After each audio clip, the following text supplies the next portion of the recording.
하나님 나라의 DNA라는 제목으로 하나님과 나의 관계, 또 하나님 나라 안에서 나와 이웃과의 관계에 대해서 살펴보는 시간 갖도록 하겠습니다. 하나님 나라를 향한 가난한 마음과 갈망, 그리고 그 가운데서 그 상황 속에서 울고 낮아지는 그런 경험을 하게 되는 애통하는 시간들, 그리고 사건들, 그리고 다시 울고 또 울고 낮아지는 그 사람이 나중에는 하나님이 원하시는 온유한 사람이 될 수 있습니다. 예수님이 말씀하신 팔복은 서로 연결되어 있습니다. 따로 나눠서 생각할 수가 없습니다. 하나님의 나라와 은혜를 향한 매일의 배고픔과 갈망, 그러나 그것을 얻지 못하는 나의 힘으로는 가질 수 없는 나의 연약함과 죄성으로 인해서 가질 수 없기에 울고 또 울고 애통하는 그 사람에게 하나님은 부드럽고 강하게 그 사람을 길들일 수 있는 성령 하나님을 보내주십니다. 오늘 본문은 온유한 자는 복이 있나니 땅을 기업으로 받을 것이다 말씀합니다. 여기서 쓰인 온유라는 단어는 마태복음에서만 2번 쓰이는 단어입니다. 예수님이 자신을 나는 마음이 온유하고 겸손하다 말씀하실 때 한 번 더 사용하십니다. 성경 이곳 저곳에 있는 온유, 그 온유는 부드럽고 착한 이미지의 단어입니다. 그러나 여기 마태복음에서 쓰인 온유는 매우 독특한 단어입니다. 헬라어로는 프라우스라고 하는데 이 단어가 라틴어로 번역되면서 마누, 아수, 에투스인데 마누는 매뉴얼이라는 단어로 이렇게 변형되어 왔고, 그리고 손이란 뜻을 갖고 있으며 아수는 익숙하다, 익숙해졌다라는 뜻입니다. 우리가 흔히 잘 알고 있는 대로 여기서 쓰인 온유는 사나운 야생 짐승을 길들이다, 거친 것을 익숙하게 길들이다 라는 의미를 가지고 있습니다. 야생마를 길들이다, 즉 온유는, 여기서 쓰인 온유는 타고난 성품의 것이 아니라는 것입니다. 여기 한 마리의 야생마가 있습니다. 그러면 반드시 그 야생마를 길들이는 사람이 있습니다. 우리가 온유한 사람에 대하여 접근을 할 때 늘 거친 야생마, 늘 거친 나에 대해서만 묵상하고 생각합니다. 그런데 그 야생마와 같은 나를 길들이는 분에게 우리는 먼저 집중해야 합니다. 야생마와 같은 나를 온전하게 이끌어 가시는 그분, 성령 하나님께 우리는 집중해야 합니다. 하나님께서 모세를 광야에서만 무려 40년을 길들이고 또 길들이며 훈련시키셨습니다. 무려 40년 동안입니다. 하나님의 손에서 일평생 다듬어진 사람 모세가 민수기 12장 3절에서 이러한 평가를 받습니다. 이 사람 모세는 온유함이 지면의 모든 사람보다 더하더라. 민수기 12장에 보면 모세가 구스 여자와 결혼을 합니다. 이때 하나님이 붙여주셨던 동역자들인 미리암과 아론이 모세를 비방합니다. 특별히 그의 누이였던 미리암이 더 앞장서서 비방하는 일에 앞장서서 모세를 압박했던 것 같습니다. 이렇게 비방합니다. 주께서 참으로 모세와만 말씀하셨느냐? 우리는 말씀하지 아니하셨느냐? 하나님이 우리를 통해서도 말씀하셨는데 모세만 참 사역자가 아니지 않느냐라며 모세를 몰아붙입니다. 어떻게 보면 모세 개인의 가정사의 일들로 이슈가 들어온 것입니다. 모세만이 참 사역자가 아니고 우리도 하나님 앞에 참 리더이고 사역자라고 말하면서 마치 본능에 충실한 모세가 무슨 나쁜 짓이라도 한 것처럼 그를 끌어내리며 하대하는 모양새를 갖추고 갑니다. 그리고 오히려 자신들이 바르고 참된 사역자라고 백성들 앞에서 호소를 하는 것입니다. 이때 모세는 극심한 반대와 비난 속에서 자신의 일과 처분을 하나님께 맡기고 자신을 변호하지 않습니다. 자신을 정당화하기 위한 어떤 말도 하지 않습니다. 오히려 인내하며 참고 그들의 비판적인 말 때문에 초조해하지 않습니다. 그리고 마침내 하나님이 임재하셔서 모세를 대신하여 그를 변호해 주십니다. 여호와께서 갑자기 모세와 아론과 미리암에게 임재하시고 너희 세 사람은 해막으로 나오라 말씀하십니다. 이때까지만 해도 미리암과 아론은 기대했을 것입니다. 아, 우리를 인정해 주시나 보다 하는 마음으로 해막 가까이 갔을 것입니다. 그런데 최종적으로는 하나님께서 미리암의 입을 닫으시고 아론의 입을 닫으십니다. 이 과정에서 미리암은 나병에 들게 됩니다. 민수기 12장 9절에 여호와께서 그들을 향하여 진노하십니다. 그리고 10절에는 미리암이 하얗게 발병이 됩니다. 그랬더니 아론이 11절에 아론이 이에 모세에게 이르되 슬프도다. 내 주여, 우리가 어리석은 일을 하여 죄를 지었나이다. 청하건대 그 벌을 우리에게 돌리지 마소서라고 말합니다. 그리고 13절에 모세가 여호와께 부르짖어 이르되 하나님이여 원하건대 그를 고쳐 주옵소서라고 기도합니다. 이 모습을 하나님이 보시고, 그리고 그렇게 참고 인내하는 모습을 보시고 하나님이 그렇게 평가하신 것 같습니다. 모세를 통해 보게 되는 온유함의 모습은 복수와 방어를 자제하고 하나님을 기다립니다. 요즘 우리 한국 사회는 마치 목소리가 큰 사람이 이기는 것 같은 분위기입니다. 땅땅 거리고 마치 배가 둥둥 튀어나와서 힘차게 얘기하고 등치 큰 사람이 이기는 것 같은 분노 조절이 안 되는 사회입니다. 그러나 그러한 이들이 이기면 안 됩니다. 오히려 하나님께서는 성경을 통해서 온유함, 자기 절제와 방어 기제가 내려가고 하나님을 기다린 사람이 이긴다, 승리한다 라고 말합니다. 하나님 앞에 다듬어진 온유한 사람 모세는 자기 목소리를 내지 아니하고 하나님이 목소리를 낼 때까지 기다렸습니다. 하나님을 신뢰하고 기다립니다. 그랬더니 하나님이 이 사람 모세는 온유함이 지면의 모든 사람보다 진하다라고 말씀하셨습니다. 신약에서 온유한 사람을 꼽으라고 한다면 사도 바울입니다. 요즘 사도행전을 살펴보고 있어서 더 저는 절실하게 다가옵니다. 지금 바울은 억울하게 매를 맞고 감옥에 2년을 갇혀 있는 상태입니다. 그리고 재판석에 들어설 때마다 람루한 옷에 손에는 쇠사슬을 메고 등장합니다. 늘 얼마든지 위축될 수 있는 자리에 서게 됩니다.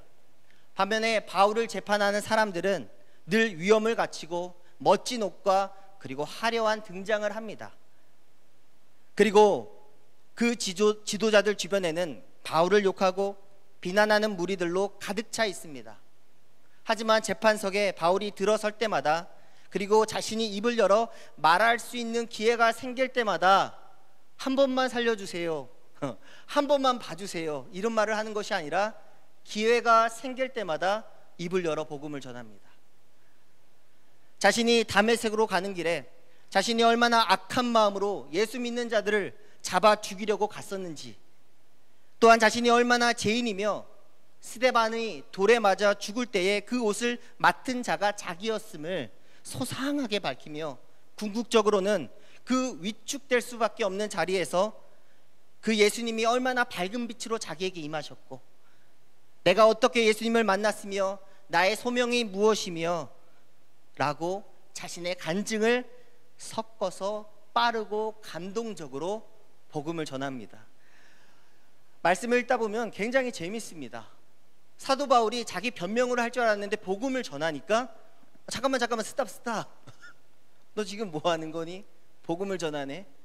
왜 말을 그렇게 많이 하니 하면서 스탑 시킬 정도입니다. 바울에게서 보는 온유함의 모습 역시도 복수하려는 모습과 자기 방어적인 기제, 태도가 전혀 없고, 오히려 자기를 때리고 욕하고 비난하는 이들에게 오히려 여유롭게 복수가 아닌 복음을 전하는 모습을 보게 됩니다. 사도행전 26장 29절에 아그리빠 왕과 베스도 총독 앞에서 이렇게 말을 합니다. 같이 한번 읽어봅니다. 시작.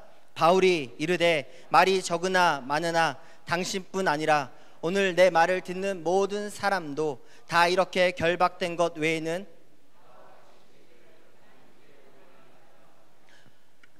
지금 사도 바울은 아마 처음에 밝혀진 대로라면 두세 사슬을 메고 있었을 것입니다. 두세 사슬은 정치범에게 닿은 쇠사슬입니다.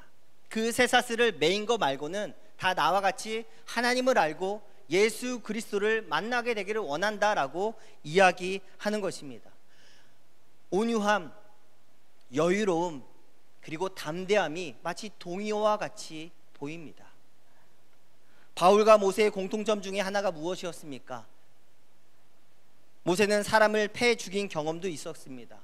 바울은 사람이 자신의 눈앞에 돌에 맞아 피가 터져 죽어도 눈 하나 깜빡하지 않았던 사람입니다. 그런데 하나님의 손에 길들여지고 훈련받고 또 훈련받은 이후에는 오직 하나님 나라를 위해 자신의 힘과 자신의 목소리가 어디에 어떻게 쓰여야 할지 알고 기다리고 참고 인내하는 사람들이 됩니다. 그러므로 일평생입니다. 하나님의 손 안에서 다듬어질 사람은 첫 번째 복과 두 번째 복의 반복을 경험해야 합니다. 하나님 나라를 향한 가난한 마음과 갈망, 그 가운데서 그 상황 속에서 울고 애통하는 사건들과 시간들, 그리고 다시 울고 또 울며 그렇게 말랑말랑해진 그 10년 가운데 하나님이 오셔서 다듬어 가시는 것입니다. 그래서 온유한 자의 복은 하루아침에 이루어지지 않습니다. 모세의 광야 40년, 사도 바울은 복음을 전하는 역사의 무대에 바로 사용되지 않았습니다. 10년 넘게는 학자들마다 15년을 봅니다. 복음을 전하고 싶어도 전할 수 없었고 자신이 그리스도를 만난 사람이라는 것을 스스로 증명할 수 없는 길고도 긴 시간을 보냈습니다. 얼마나 많이 울었겠습니까? 얼마나 많이 어려웠겠습니까? 그렇게 애통하고 울며 낮아질 때 주께서 그렇게 심령이 말랑말랑 낮아졌을 때 오셔서 그를 만들어 가셨다라는 것입니다. 예수님이 말씀하신 이 순서의 유의에서 보시기 바랍니다. 먼저는 심령이 가난하고 애통합니다. 자신의 위대함과 자기 영광을 벗어나 버리고 나면 나는 죄인이고 나는 어쩔 수 없고 어떻게 할 수 없는 빈 그리심을 알게 됩니다. 개인의 파산을 하나님 아버지께 눈물로 호소하게 됩니다. 정말 저는 망했습니다. 나 개인의 파산을 하나님께 눈물로 호소하고 나면 그때 내 안에 모든 쓰레기가 비워져서 줄이고 목마르게 됩니다. 그리고 바로 그때부터가 시작입니다. 그래서 어떻게 보면 예수님이 말씀하신 네 번째 복은 다시 처음으로 돌아간 것 같습니다. 6절, 의에 줄이고 목마른 자는 복이 있나니 그들이 배부를 것이며. 같이 한번 읽습니다. 시작.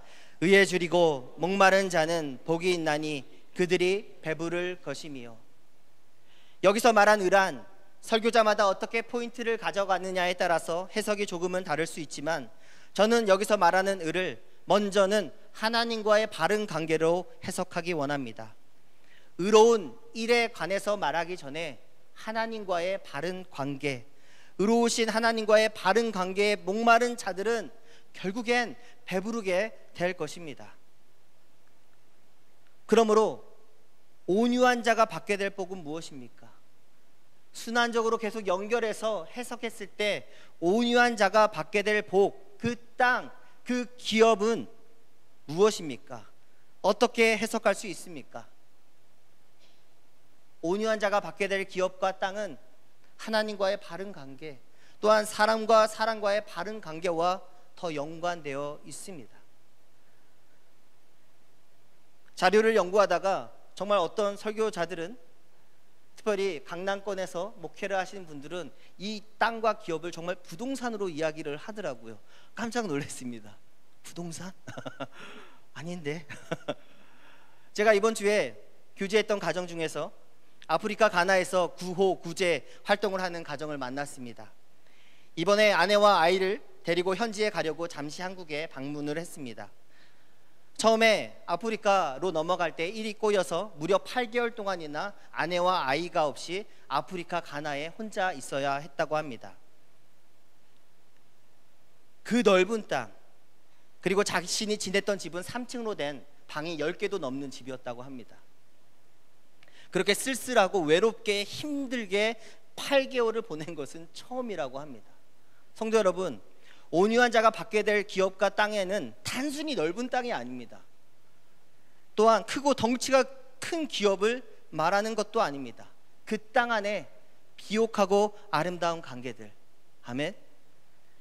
그 기업 안에 풍성하고 알찬 열매들을 함께 먹을 사람들을 이야기하는 것입니다.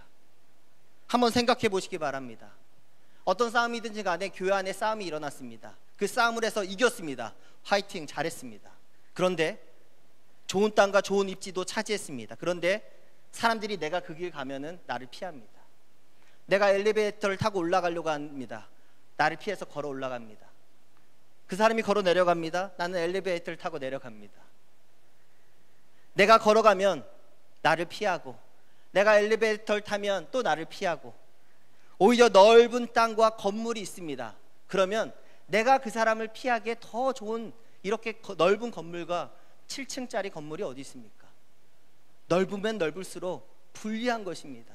함께 교제할 사람들이 없어지는 것입니다. 온유한 사람은 하나님 나라의 땅을 받습니다. 정말 땅은 하나님의 나라 그 자체입니다. 로마서 14장 17절 말씀 같이 읽습니다. 시작. 하나님의 나라는 먹는 것과 마시는 것이 아니요 오직 성령 안에 있는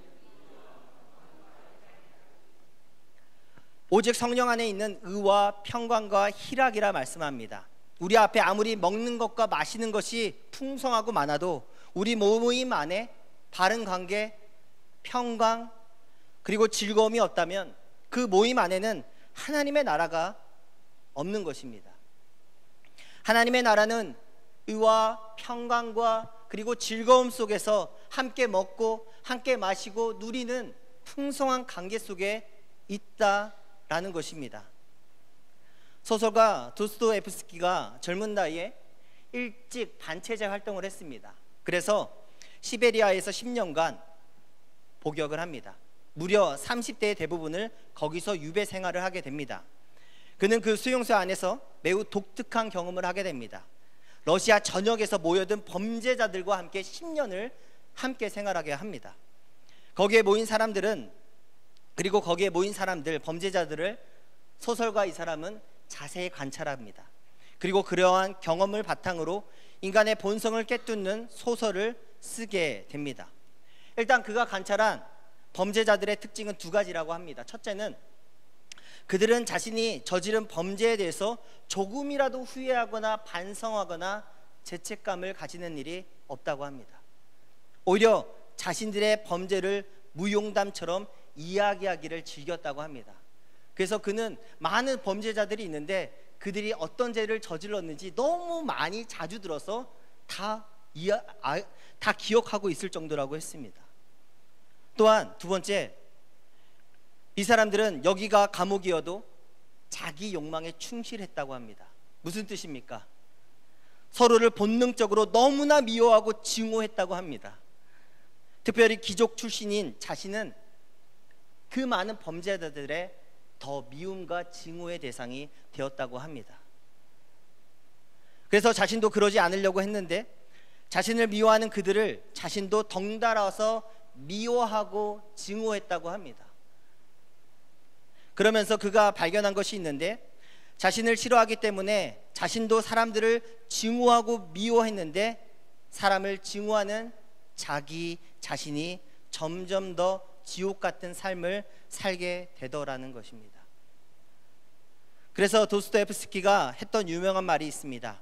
지옥이란 사람이 죽고 나서 가는 곳이 아니라 아무도 사랑할 수 없는 상태가 지옥이다. 그래서 그는 수용소에서 아무도 사랑할 수 없게 되었고 그 아무도 사랑할 수 없는 상태가 지옥임을 깨닫고 알게 되었을 때 그 지옥 같은 현실에서 벗어나기를 바라는 목표로 쓴 소설이 카라마조프 가의 형제들입니다. 성도 여러분, 여기가 상일로 교회가 천국입니까? 여기가 천국이 맞습니까? 우리 교회를, 또한 우리 교회 성도를 내 옆에 있는 이웃에게 소개하고 알려주고 싶은 그런 곳이 맞습니까? 우리 교회 가면은 교회는 공동체입니다. 우리 교회 목사님 설교가 너무 좋습니다. 설교만을 이야기하고 우리 목사님 설교 들어보세요. 김포에 가면은 크게 현수막이 하나 있습니다. 사우동이라는 저희 장모님 근처의 교회 가면은 우리 목사님 설교 너무 좋습니다. 그리고 홈페이지와 주소가 딱 있습니다. 그것이 전부인 것처럼 얘기합니다. 그런데 그렇지 않습니다. 정말 건강한 교회는 목사님과 그 설교가 좋고요. 우리 교회 한번 갑시다. 우리 교회 집사님 너무 좋아요. 함께 교제했으면 좋겠어요. 하나님의 나라에 대해서 함께 나눴으면 좋겠습니다. 우리 교회 장로님 너무 온유하세요. 같이 대화하다 보면은 마음이 술술 풀려요. 상담이 되는 것 같습니다. 우리 교회 주일학교 천국이에요. 너무 좋습니다. 이러한 공동체가 알려지고 그렇게 전해지고 우리 교회 한번 와보세요. 정말 좋아요. 정말 우리 교회 3층은 천국이죠. 너무 맛있습니다. 그렇죠? 식당이 맛있고요. 5층에 가면 말씀이 맛있고요. 1층에 가면 아이들과 사람들이 교제하는 맛이 너무 좋아요. 그것이 천국이라는 것입니다. 온유한 자는 복이 있나니 땅을 기업으로 받을 것이라. 우리 한 사람 한 사람이 하나님의 기업입니다. 맞습니까? 우리 한 사람 한 사람이 하나님의 기업입니다. 여기에 하나님께 다듬어진 온유한 분들이 많으시다면 이곳이 천국입니다. 세상은 욕망에 충실하고 또한 본능적으로 미워하고 증오하며 경쟁하는 사람들이 많습니다. 그런데 교회에 일단 오면 평화가 있고 사랑이 있고 이곳에서 의와 평강과 어떤 즐거움 가운데 함께 먹고 마시며 대화만 해도 마음이 여유로워지고 풀리면 그것이 하나님이 선택하신 기업이 아니고 무엇이겠습니까? 그런데 만약입니다. 만약 여기가 지옥이라면 어떻게 해야 합니까? 만약 여기가 도스토옙스키가 말한 것처럼 수용소라면 어떡합니까? 아무도 사랑할 수 없는 곳, 아무도 반길 수 없고 내 마음 둘 수 없고 내가 어디로 가든지 나를 피하고 혹은 내가 나를 피하는 사람들, 내가 피하는 사람들이 많으면 어떻게 하면 됩니까? 다시 첫 번째와 두 번째 복으로 가야 됩니다. 가난한 심령, 상한 마음을 가지고 하나님 도와주십시오. 하나님 이 눈물을 봐주십시오. 애통하며 울며 무릎 꿇고 다시 나가야 된다라는 것입니다. 만약 이곳이 수용소라면 하나님은 상한 마음을 받으신다고 말씀합니다. 그 예배를 받으신다고 말씀합니다. 애통하며 눈물을 흘리며 뿌리는 자를 받으신다고 말씀합니다. 우리 마음 가운데 그러한 애통함과 상한 마음을 가지고 주께 두 손 들고 나갈 수 있는 분들이 많아지고 또한 하나님 앞에 다듬어지고 길들여져서 온유한 하나님의 사람들 때문에 이곳이 점점 더 천국의 기업이 넘쳐나기를 소망합니다.